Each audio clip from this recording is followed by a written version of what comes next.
এলজিইডির প্রকৌশলীর গাড়িতে মধ্যরাতে মিলল ৩৭ লক্ষ টাকা। বাড়িতে কত? আপনি কল্পনা করেন নিশ্চয়ই। বাড়িতে ধরেন গাড়িতে ৩৭ লাখ, বাড়িতে থাকতে পারে কোটি, তাহলে ব্যাংকে কত? ব্যাংকে হতে পারে শত কোটি। এটা বাংলাদেশ।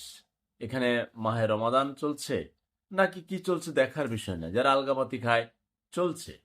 আপনার আলগাপাতির যে অফিসগুলো আছে বাংলাদেশে, আবহাওয়া অফিস ছাড়া প্রত্যেকটাতে রমজান মাসে ঈদকে কেন্দ্র করে আরো বেশি চলে। কয় বাড়তি দেন না। বাংলাদেশ। খারাপ লাগে যে কই আমি নাগরিকত্ব পাইলাম, কোথায় জন্ম গ্রহণ করলাম, যেখানে দুর্নীতিই নীতি। হ্যাঁ, যেখানে ঘুষ এক প্রকার প্রায় বৈধতা পেয়ে যাচ্ছে।